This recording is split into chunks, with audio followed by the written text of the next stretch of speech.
A round of applause, please, for Fabian.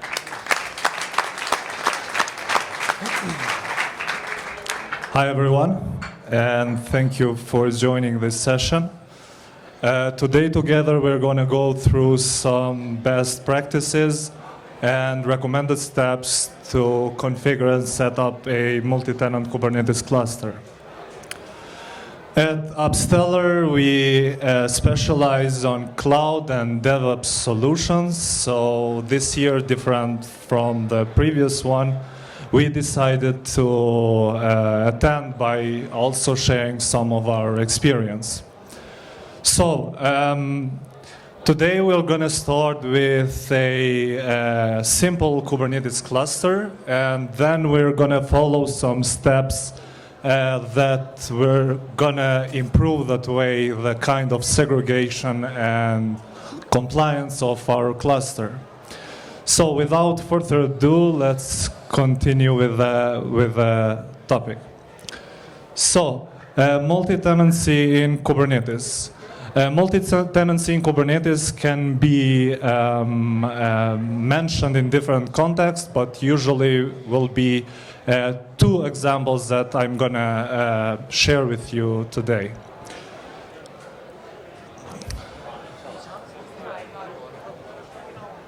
Okay, before diving deeper into this presentation, let's take a minute to get everyone on track and discuss a bit the tech stack that we're going to use today. I'm sorry for them who are really familiar with tech stack because we're getting back to basics. Let's start with containers and Kubernetes. So, containers, what are they and why do they need them? We need containers basically in microservice architectures where scalability and high availability is needed. So containers are basically isolated environments inside an operating system. They are, or we can say they are isolated operating systems inside another operating system. The great thing here is that we can build our applications inside a container and run everywhere, no matter the operating system. Whether it's Windows or Linux, as long as there is a installed container runtime, it will run identical. So, knowing that, we can also connect these characteristics of the containers. It's portable and also scalable. We can have identical containers running in the same environment, so in that way we also have a kind of high availability. Welcome. So, that now that we know that containers are great, we should know that they are not immune to errors and issues. They might crash, they might have different issues for different reasons, and we don't want to manage them manually. They also evolve. As long as we're developing an application, there is always a new container version, and we want to have an upgrade strategy where we upgrade these containers gradually, while gradually deleting or removing the old containers. So, we need this kind of technology, and this is Kubernetes. Kubernetes does all the things that I mentioned and more. Besides that, it's also, it follows a declarative approach where you configure Kubernetes resources declaratively. You can create Kubernetes resources using CLI, but the recommended and the best way to do that is via declarative way, not imperative, because we define the resources in files, YAML files, and apply those resources against the Kubernetes cluster, and we have a better view of our resources which are applied. Too much meat. And as I mentioned, besides many things that Kubernetes helps us with, it's also the simplified deployment where we deploy the containers with a rollout strategy, and we decrease the downtime.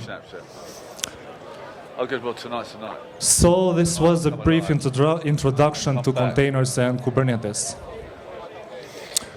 Now we have AWS. What is AWS exactly? AWS offers cloud computing and other services related to it. It's basically a cloud provider, which means we can request resources on demand.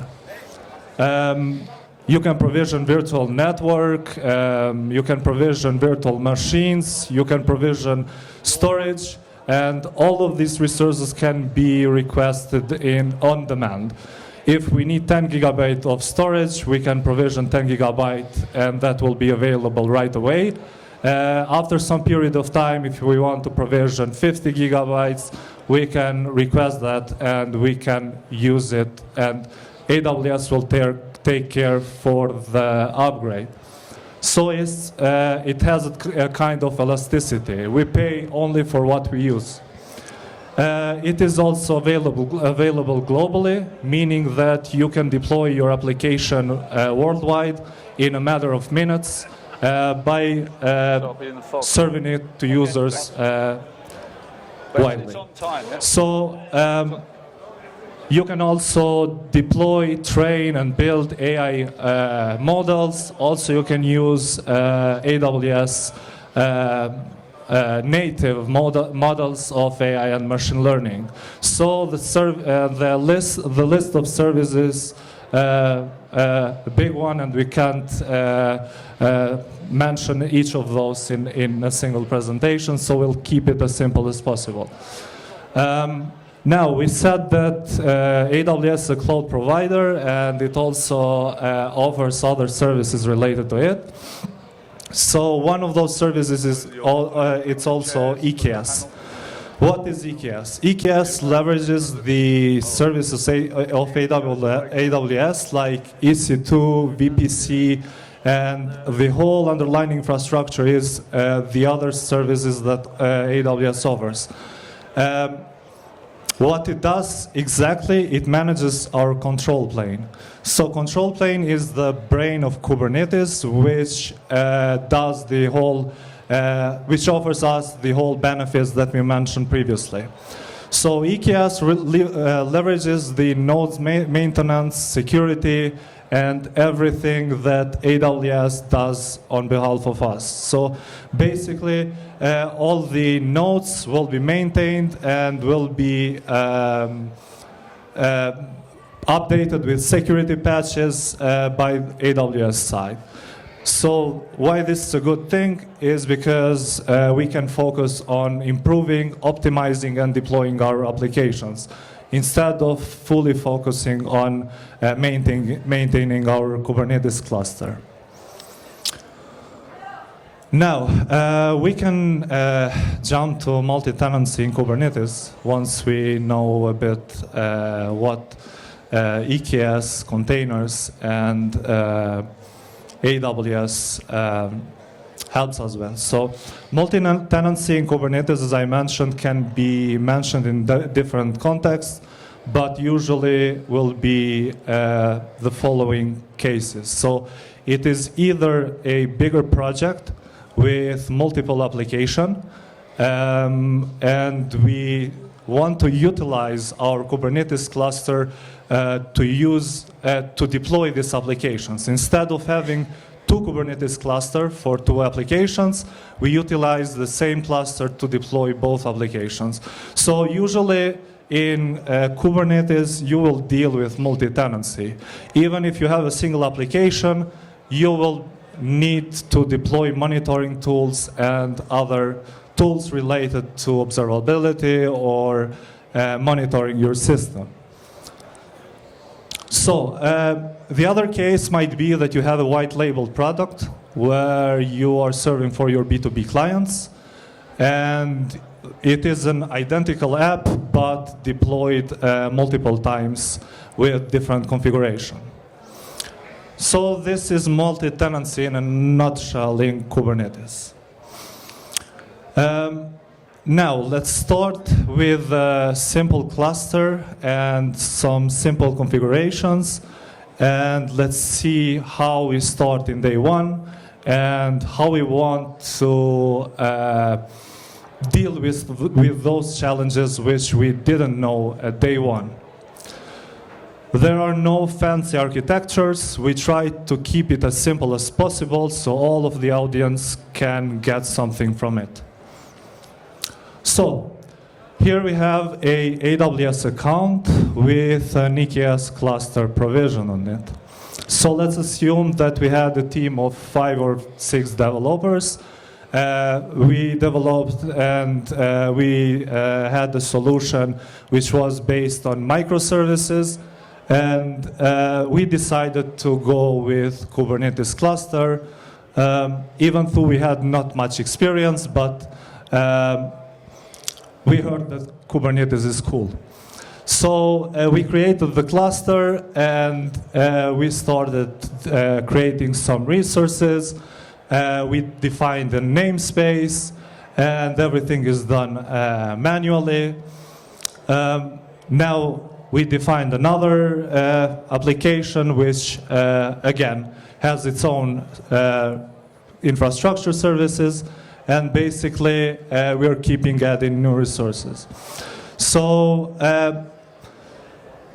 again, we are keeping evolving and adding new dependencies to our applications. We also added some roles, some users, and things are getting more complicated. Again, we have another monitoring app, for example, and yeah, this architecture is not so chaotic, so we didn't want to make it look too chaotic because there is nothing wrong with this environment. It still works, but it's not the way that we want to segregate and structure our resources and our EKS cluster. So basically, it will function, but it's not well structured. If we keep adding new tenants, this will become unmanageable and we will deal with a lot of issues while a lot of things will get messed up. So, challenges that we're encountering here and things that we want to improve. First, we want to start with access. We are going to leverage Identity Center service for giving permissions and granting access to human users.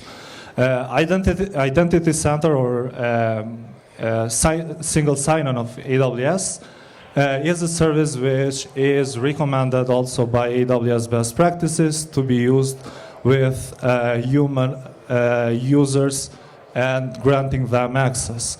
So instead of messing many users, many policies, many roles in different accounts, we want to centralize those permissions in a single account, which is the root account of our organization.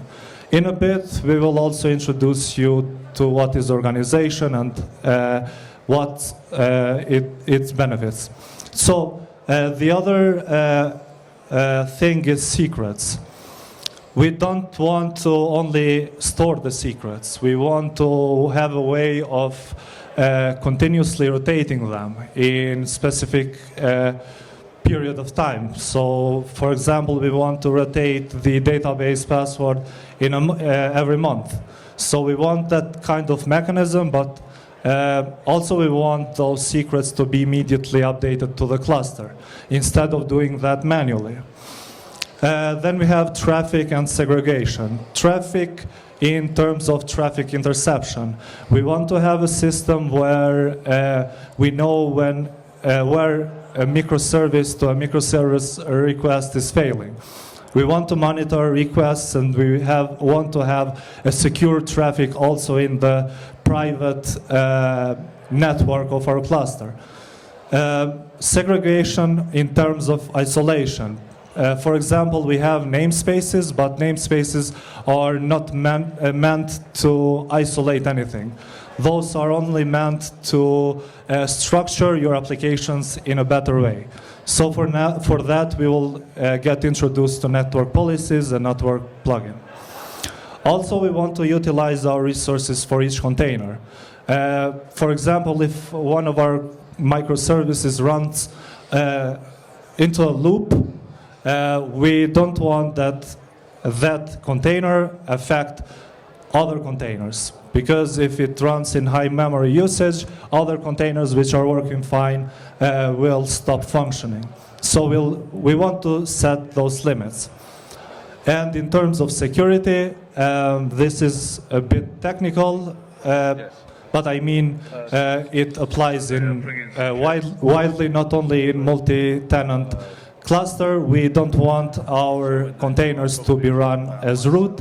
And also, we don't allow kubectl exec on read roles, because it defeats the purpose if we are granting read for pods and we are denying to read secrets.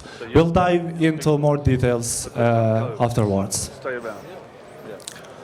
So we're starting with Control Tower. Control Tower is another AWS service which is similarly as Identity Center set up centrally in the main account.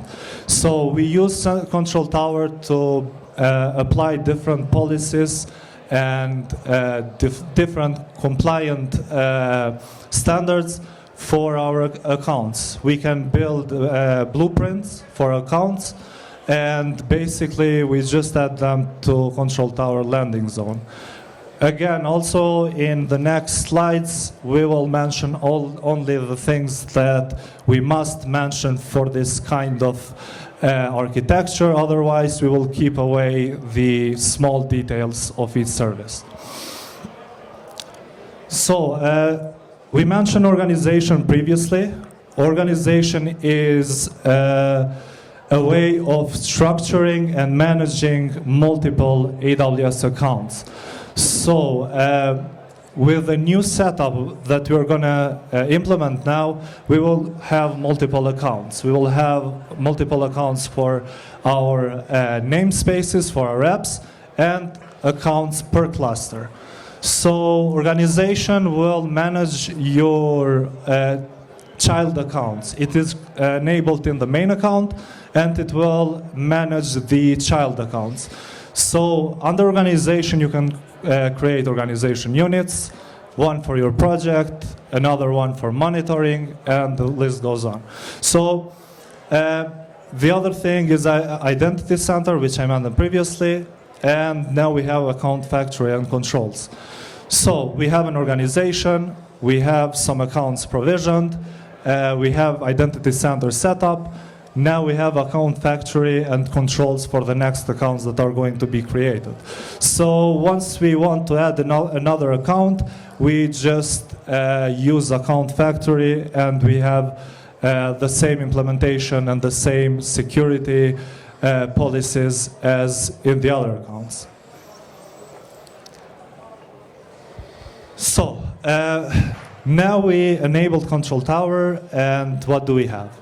We have a project organization unit, and we have another organization unit, which is units, not the best naming, but yeah, just something to differentiate it from the project organization unit. So in the project organization unit, you will add the accounts which are where we have provisioned our EKS cluster. Basically, it's a value stream account, and there are different namings of this kind of segregation, but basically it will include all of our project applications. So once we enabled Control Tower, we enabled also config and security hub. So config will apply some policies against our accounts. So every resource that is created there is created as per the AWS best practices. So we don't want to create resources which are not well configured. On the other hand, we have Security Hub, which will check constantly if our resources are compliant to some security standards offered by AWS. So this is a good way to start. We have our accounts, we have separate accounts for our applications, and we have a separate account for our cluster. Now we want to provision our EKS cluster. The good thing in organizations is that you can also share resources with other accounts. So even though the accounts are separated, we can create an EKS cluster with shared VPC, which means if we want to reach a service in the unit account 1 over private network, that can be achievable by sharing the VPC. It's kind of, it's the same like being in the same network, but just separated in accounts. So now we have our accounts, we have our cluster, we want to start configuring our access. So we said that we are going to use Identity Center. Identity Center is enabled in the same account as Control Tower, so it's managed centrally. We don't have to create roles, users in each account. How Identity Center works is with permission sets. We define a permission set, we create a user, and we attach both to a specific account. Then the permission set is created as a role in that account, and it's used then by the user. Let's keep it simple again. So in the unit accounts, we will attach two permission sets, which is tech lead and developer, so in both accounts. Then we will have roles for both in each account. In the cluster account, we will create write cluster and read cluster. Write cluster we will attach with tech lead, and read cluster with developer. But this is not enough if we want to grant kubectl and cluster permissions. So we also need to define a role-based access inside the cluster for the cluster account roles. Now, we attached the permission sets, we have the roles in each account. We created the role in the cluster account. So once we created the role in the cluster account, we also made it available to be assumed or used by another role. So after that, we also defined a role in the RBAC, some RBAC resources in the cluster, so we can use these roles basically to reach the cluster. Now we create a user. We don't have to attach him policies directly. We leveraged Identity Center permission sets and the role in the cluster account for granting them permissions. We create another user and attach him in the other account. We create another user, and we basically keep using the same roles. Now that we're done with access, we can jump to security. So security, as I mentioned, will be discussed in terms of how we run our containers and how we run our, how we create our policies. So if we define some roles in the cluster, we want to allow only get, list, and watch for pods while denying checking the secrets. Because if we deny checking the secrets and we allow exec as an action in the role, immediately we will defeat the purpose, and they have access to the pods by running a shell or executing a echo command against an environmental variable. And in terms of running the containers, we don't want to run them as root. We want to run them always as non-root user. Even if somebody grants access to the container and wants to make something silly, we keep them away from doing that things by limiting their privileges. So this is a simple security context that we can add to the container, just added here to have an idea for what security context we're talking about. So you can specify the user you want to run the container, you specify that you want to disable allow privilege escalation, and you drop all the capabilities. Now we have some interesting topics, secrets, and after this, the way that we deploy our application. In terms of secrets, we will start using Secrets Manager, and we will use also external secrets operator. So we said that we need a way of rotating those secrets and also update those continuously in our cluster. So we add the secrets in the Secrets Manager store. We define a function how to rotate them, and also we have a schedule when to rotate them. For some services, AWS offers also native functions which you can use out of the box. But for some tokens or some keys that you generated somewhere else, you can define your own functions for rotating the secrets. Now, once we rotate the secrets and we store somewhere, we need an operator that will constantly check for updated secrets and add them to the cluster. The one we're using is external secrets operator. So its main duty is to integrate secret services which are external to the cluster. So it integrates also with Azure services, Google Cloud. So it's not isolated or limited to the AWS cloud provider. So yeah, it synchronized secrets, and also it has two main resources. It's secret store and external secret. Secret store is the way how we authenticate to the secret provider, and external secret is the place where we define our keys of our secrets.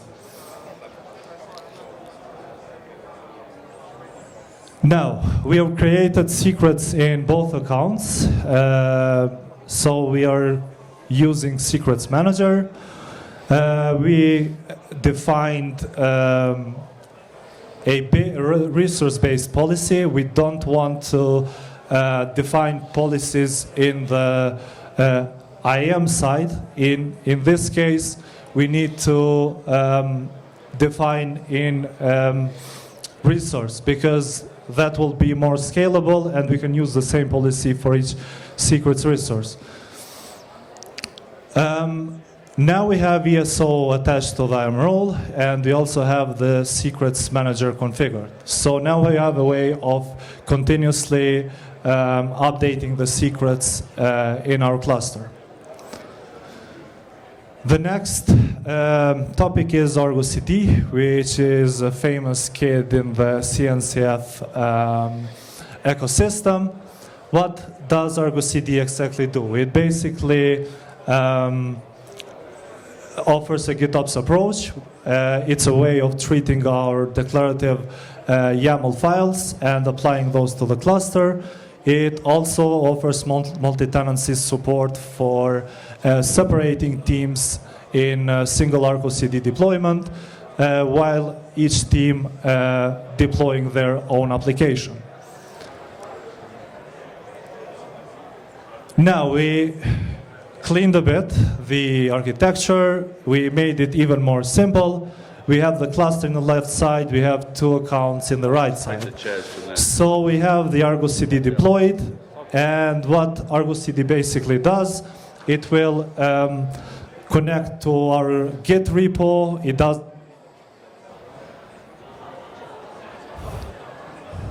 I thought that I talked too much, so it basically connects to the GitHub repo, and then it will fetch the changes and automatically synchronize the running applications in the cluster. So now we have an automatic way and continuous way of updating our Kubernetes resources, but we also have a way of updating updating our ESO secrets. So less manual job than we did previously, like adding everything manually. And now we have the app up and running. So segregation and traffic. Segregation and traffic is related to service mesh and network policies. We basically add a network policy in each namespace. We add a network plugin like Calico, and now we have a kind of segregation. Because before, with only namespaces, we had only some structuring. We had Istio as a service mesh, and once we have the service mesh, we also have a secure way of communication of our services. Everything now is being forwarded to the proxy or sidecar attached to the containers, and the connection is a mutual TLS connection, meaning that in this case also the client and server is sharing their certificates. Now, next step, we keep adding accounts, we keep adding more accounts with account factory, and everything is segregated and configured properly. Now, before moving to questions, let's take just a look at the bigger picture, what we already did. So we applied some best practices, we applied config security hub for compliance check. We have an automatic way of updating our applications, our secrets, and also everything is segregated and isolated in their own accounts and their own namespaces. Thank you for your attention, and yeah, we can continue with the questions if there are any. Thank you, Fabian. We don't have time for questions. Okay.